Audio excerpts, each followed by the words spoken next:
皆さんこんにちは。おにぎりんです。和服といえば何を思い出しますか？着物ではないでしょうか。着物は日本の代表的な伝統文化の一つとして世界に知られています。最近では着物姿の人を見かける機会は少なくなってはいますが、お正月や成人式、結婚式など特別な行事には今でも多くの人が着物を着ます。ですがこの着物、もともとは下着だったのをご存知でしょうか？平安時代の象徴的な衣装といえば、十二単が挙げられます。十二単は女性貴族の正装で、公の場所で晴れの装いとして着用されていました。十二単は正しくは唐絹装束と言いますが、身分や階級によって着物の色やデザインが異なっていました。この服装になるために、袖口が大きく開いている大袖と呼ばれる衣を何枚も重ねます。そして何枚も重ねた後、一番外側に着るのが、その名前にもある唐絹と呼ばれる短い丈の衣でした。腰から下には、もという下半身を覆う衣を身につけます。この重ねた衣装の一番下に下着として用いられたのが小袖でした。平安時代の素材は絹で、色は白色、模様があっても簡素なものだったようです。そして室町時代頃になってくると、唐絹や藻は省略されるようになり、下着であるはずだった小袖のみが残り、一番外側に着る上着になりました。綺麗な色や模様も使用されるようになりました。それが現代の着物へとつながったと言われています。今の洋服でも同じようなものがありますね。そう、T シャツです。もともと T シャツも下着でしたが、今では色も形も様々で、それ一枚でファッションを楽しむことができます。ちなみに、十二単というと、12枚の衣を着ていたのだろうと思ってしまいますが、実際は多くの衣を重ねて着ていたという意味で呼ばれていたようです。ただ、重さは想像以上に重く、軽いものでも10キロ以上、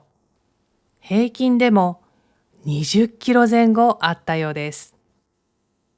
スーパーなどで1袋10キロのお米が売られていますが、それを2袋以上身につけていると思うと、想像するだけで肩が重たくなってきませんか？ただ、十二単の裾を部屋から見せることによって、貴族の女性たちは男性に自分の顔を見せずに配色のセンスや知性を伝えることができました。今も昔も身につけるもので自分自身の魅力を相手に伝えたいというのは変わっていないのですね。その後も着物文化は進化し続け、江戸時代に最盛期を迎えます。江戸時代半ばになると、商人の中で財を成した豪商という人たちが出てきました。貴族や武士だけのものだった着物が上流階級に伝わり、それが次第に庶民にもだんだんと広がっていったのです。生活が豊かになってくると、人々の着るものや身につけるものが次第に派手になっていきました。あまりにも派手になったので、江戸幕府はそこで身分制度を敷き、身分によって着られる着物の色や柄に制限を設けました。農民には木綿、麻以外の素材を禁止し、色も茶色、ネズミ色、藍色のいずれしか身につけられなくなりました。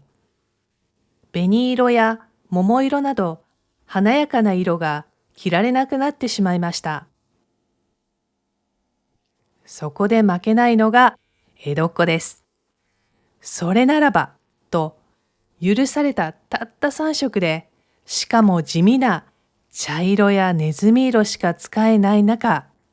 微妙な濃淡と色を掛け合わせ、新しい色を続々と登場させました。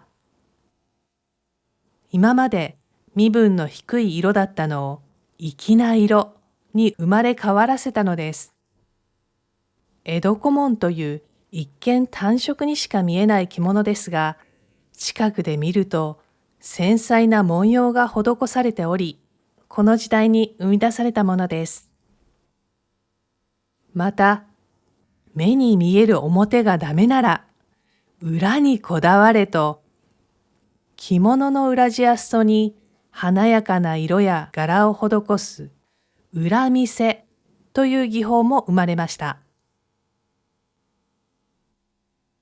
この庶民の間で流行した茶色とネズミ色の色合いを四十八茶百ネズミと言いました。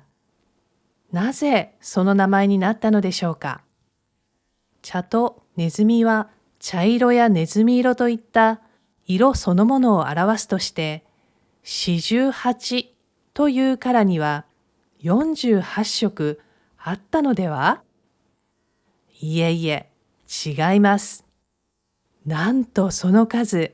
100色以上あったと言われています。もともとはたった3色しかない色を絶妙な濃淡を使い分けることによって新しい色を生み出し、おしゃれを楽しんだのです。何とも言えない色の違いを見分ける能力の高さに驚きます。